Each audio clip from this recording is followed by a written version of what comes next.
तो दोस्तों इस स्टोरी की स्टार्टिंग में हमें बताया जाता है कि ये वर्ल्ड एक मैजिकल वर्ल्ड है। मैजिकल वर्ल्ड इसलिए क्योंकि यहाँ पे हर किसी को मैजिक करना आता है। इस वर्ल्ड में मैजिक हर इंसान के लाइफ का एक पार्ट है और इस दुनिया में जिसका मैजिक स्ट्रांग होता है उसका लोग बहुत रिस्पेक्ट करते हैं। लेकिन इस दुनिया में जंगलों के बीच में एक मैस नाम का लड़का रहता है जो मैजिक नहीं कर सकता, लेकिन मैस का फिजिकल स्ट्रेंथ बहुत ज़्यादा है, लिटरली बहुत ही ज़्यादा। और मैस अपने डैड रेग्रो बंडेट के साथ में रहता है। तभी मैस दरवाज़ा तोड़ के घर के अंदर में आता है क्योंकि उसे पता नहीं था कि दरवाजे को कैसे ओपन करे। दरवाजे के लिए रेग्रो मैस पे बहुत गुस्सा करता है, इसलिए मैस दरवाजे को वापस लगाने जाता है बट वो उल्टा दरवाजे को तोड़ देता है। इससे पता चलता है कि मैस के पास स्ट्रेंथ है लेकिन दिमाग नहीं। खैर रेग्रो बाहर घूमने जाता है और वो मैस को सिटी में अकेले जाने से मना करता है, लेकिन रेग्रो के जाने के बाद मैस सिटी में चला जाता है क्योंकि उसे क्रीम पफ खाना बहुत पसंद है। मैस क्रीम पफ खाने के एक्साइटमेंट में कॉइन को जोर से दबा देता है, इसलिए कॉइन बैंड हो जाता है। बट मैस शॉपकीपर के सामने ही कॉइन को पहले जैसा कर देता है, जिसे देख के शॉपकीपर शॉक हो जाता है और एयर के वजह से मैस का हुडी नीचे हो जाता है। और जैसे ही सब लोग मैस का फेस देखते हैं सब लोग शॉक हो जाते हैं क्योंकि मैस के फेस में कोई निशान नहीं था। एक्चुअली जो लोग मैजिक कर सकते हैं उनके फेस में निशान होता है और इस बात को कोई कॉल करके मैजिक पुलिस ऑफिसर ब्रैड को बता देता है। तभी मैस एक पुलिस ऑफिसर के कपड़े में क्रीम गिरा देता है, इसलिए वो ऑफिसर मैस के क्रीम पफ को फेंक देता है और इसके रिप्लाई में मैस उस ऑफिसर के कपड़े को फाड़ देता है। तभी वहाँ पे ब्रैड आ जाता है और ब्रैड जैसे ही आगे बढ़ता है रेग्रो वहाँ आके मैस को उठा के भाग जाता है, लेकिन ब्रैड अपने मैजिकल बर्ड को मैस के पीछे भेजता है। घर जाके रेग्रो मैस को डांटता है लेकिन मैस बहुत भोला था इसलिए वो उसे माफ़ कर देता है। लेकिन मैस के जाने के बाद में उसके घर में ब्रैड आता है और वो रेग्रो को बहुत टॉर्चर करता है, बट फिर भी रेग्रो ब्रैड को मैस के बारे में नहीं बताता। तभी रेग्रो अपने पास्ट को याद करता है जहाँ पे रेग्रो के पेरेंट उसे रोज ताने मारते थे क्योंकि रेग्रो का मैजिक बहुत वीक था।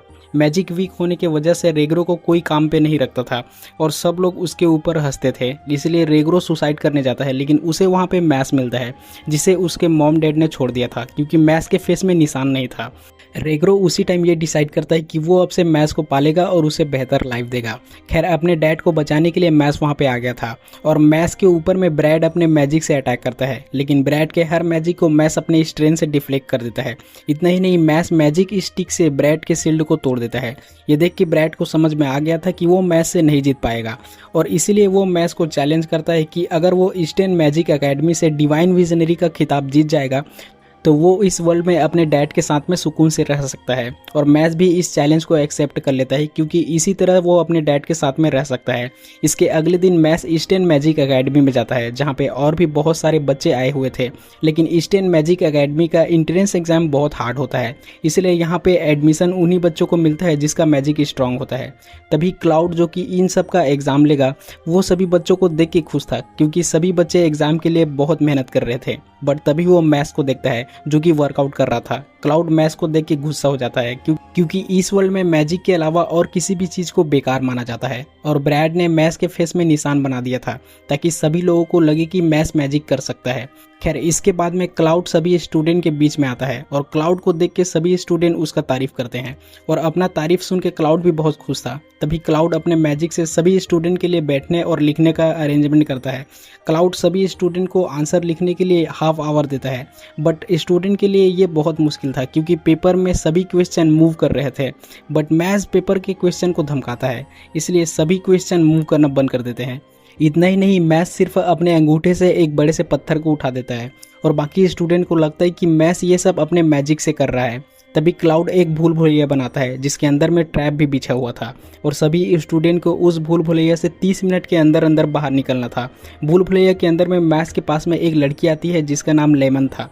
लेमन मैथ्स से हेल्प मांगती है और मैथ्स भी लेमन का हेल्प करता है, बट लेमन अच्छी लड़की नहीं थी, इसलिए वो अपने मैजिक का यूज़ करके मैथ्स को लोहे से बांध देती है ताकि मैथ्स ये टेस्ट क्लियर ना कर सके। लेकिन मैथ्स अपने आप को फ्री कर लेता है, वो भी पलक झपकते ही, और लेमन के पीछे एक मॉन्स्टर आता है जो लेमन को मारने वाला था, लेकिन मैथ्स उस मॉन्स्टर को अपने एक ही पंच से नॉकआउट कर देता है और टाइम बस खत्म होने वाला था, इसलिए मैथ्स लेमन को लेके सभी दीवार को तोड़ते हुए बाहर आता है।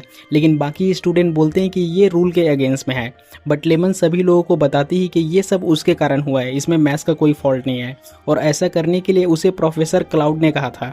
लेकिन ये सुन के क्लाउड बहुत गुस्सा हो जाता है और वो मैथ्स और लेमन को लड़ने के लिए चैलेंज करता है, इसलिए मैथ्स क्लाउड का मैजिक स्टिक तोड़ देता है। लेकिन तभी वहाँ पे एकेडमी का हेडमास्टर वॉलबग आ जाता है और वो क्लाउड की हरकत से बहुत गुस्सा था। लेकिन फाइनल इंटरव्यू वॉलबग ही लेता है, इसलिए वो मैस को फाइनल इंटरव्यू के लिए अपने ऑफिस में लेके जाता है। वॉलबग मैस से पूछता है कि तुमने हमारा एकेडमी क्यों चूज़ किया, जिसपे मैस बोलता है कि ताकि वो अपने डैड के साथ में पीसफुल रह सके। मैस वॉलबग के हर सवाल का बहुत सिंपल जवाब देता है। फिर वॉलबग मैस के सामने एक टॉय के अंदर बड़ा सा नोकीला चीज़ घुसाता है, जिसे मैस रोकने लगता है, लेकिन वो ऐसा नहीं कर पाता। इसलिए मैस अपने दोनों हाथों को उस नोकीली चीज़ के सामने रख देता है, क्योंकि मैस समझ गया था कि ये उसके पेशेंस का टेस्ट है, और ये करके मैस टेस्ट पास कर लेता है। और मैस को पहले दिन मैजिक से ताला खोलना सिखाया जाता है, लेकिन मैस ताले को अपने एक हाथ से तोड़ देता है। इसलिए टीचर मैस पे बहुत गुस्सा हो जाती है। वहाँ पे एक फिन नाम का लड़का था जो सोच रहा था कि कुछ भी हो जाए लेकिन मैस उसका रूममेट मत बने। लेकिन जब फिन अपने रूम में जाता है तब वहाँ पे मैस था। इसका मतलब मैस ही उसका रूममेट था। मैस फिन से पूछता है कि वो डिवाइन विजनरी का खिताब कैसे जीत सकता है, जिस पे फिन बताता है कि उसे सबसे ज़्यादा गोल्ड कॉइन हासिल करना होगा, और गोल्ड कॉइन तब मिलता है जब वो लोग स्कूल के अलग अलग कंपटीशन को जीतते हैं। इसके अगले दिन मैस फिन से उसका झाड़ू मांगता है और फिन भी अपना झाड़ू मैस को दे देता है, क्योंकि आज के क्लास में उन्हें झाड़ू में बैठ के उड़ के दिखाना होगा। फिर सभी लोग अपने अपने झाड़ू को कमांड देने लगते हैं, लेकिन मैस मैजिक नहीं कर सकता था, इसलिए उसके बोलने पे झाड़ू नहीं उड़ता। इसके बाद मैस और एक लड़के के बीच में कंपटीशन होता है, और जैसे ही टीचर गो बोलती है वैसे ही मैस दूसरी तरफ चला जाता है। टीचर को लग रहा होता है कि मैस इतना फास्ट है जिस वजह से वो लोग उसे उड़ते हुए देख ही नहीं पाए, बट एक्चुअल में मैस ने टीचर के गो बोलते ही झाड़ू को जोर से हवा में फेंका और खुद जम करके उसके ऊपर बैठ गया था। स्कूल के छुट्टी होने के बाद में मैस अपने लिए क्रीम पफ बनाता है। अगले दिन क्लास में किसी ने मैस के बुक को फाड़ दिया था, और उसी टाइम मैस के पास में केविन नाम का एक लड़का आता है, जो मैस को बोलता है कि अगर वो उसका बात मानेगा तो केविन मैस को डिवाइन विजनरी बनने में उसका हेल्प करेगा, क्योंकि एकेडमी का वाइस प्रिंसिपल उसके डैड का दोस्त है। ये जानने के बाद में मैस भी केविन को हाँ बोल देता है, लेकिन केविन कमीना लड़का था, इसीलिए वो मैस से अपना सामान उठवाता है, जूते साफ करवाता है, और तो और वो मैस से ज़मीन भी साफ करवाता है। अगले क्लास के लिए मैस अपना फिर से बुक निकालता है, लेकिन वो भी फटा हुआ था, इसलिए मैस फिन का बुक ले लेता है। क्लास के दूसरी तरफ केविन फिन को मैस के कपड़ों को जलाने के लिए बोलता है, लेकिन फिन ये करने से मना कर देता है, इसलिए केविन फिन को बहुत मारता है। बट वहाँ पे मैस आ जाता है और फिन मैस को बताता है कि उसके बुक्स को केविन के कहने पे उसी ने फाड़ा था। ये बोलते हुए फिन मैस से माफ़ी मांगता है। तभी मैस केविन के हेड को जोर से ज़मीन में पटकता है, और इस वजह से केविन बेहोश हो जाता है। तभी वहाँ पे वाइस प्रिंसिपल आता है और वो मैस और फिन को गलत बोलता है, इसलिए मैस वाइस प्रिंसिपल को भी कूट देता है और उसे ज़मीन में गाड़ देता है। और इस काम के लिए ब्यूरो ऑफ मैजिक से मैस के लिए नोटिस आया हुआ था, जिसमें लिखा हुआ था कि वॉलबग को मैस को एकेडमी से निकालना होगा। और ब्यूरो ऑफ मैजिक इस कंट्री का सबसे पावरफुल ऑर्गेनाइजेशन है, जिसे पावरफुल डिवाइन विजनरी चलाते हैं। लेकिन वॉलबग सच जानता था, इसलिए वो मैस को स्कूल से नहीं निकालता, और वॉलबग भी चाहता था कि मैस डिवाइन विजनरी बने। इतना ही नहीं, वॉलबग मैस को बताता है कि उसे डिवाइन विजनरी बनने के लिए स्कूल के एक्टिविटीज़ में हिस्सा लेना होगा और कॉइन जीतना होगा। वॉलबग मैस को बोलता है कि स्कूल के मेंबर और वाइस प्रिंसिपल को मैं संभाल लूँगा, तुम बस डिवाइन विजनरी बनने पे फोकस करो। इसके बाद मैस से मिलने टॉम आता है, क्योंकि टॉम चाहता था कि मैस उसके टीम से ड्यूएलो खेले, और मैस भी मान जाता है क्योंकि जीतने पे उसे कॉइन्स मिलेगा। फिर गेम स्टार्ट हो जाता है और मैस बस नीचे खड़े खड़े देख रहा था, क्योंकि वो मैजिक ही नहीं कर पाता तो झाड़ू से कैसे उड़ेगा।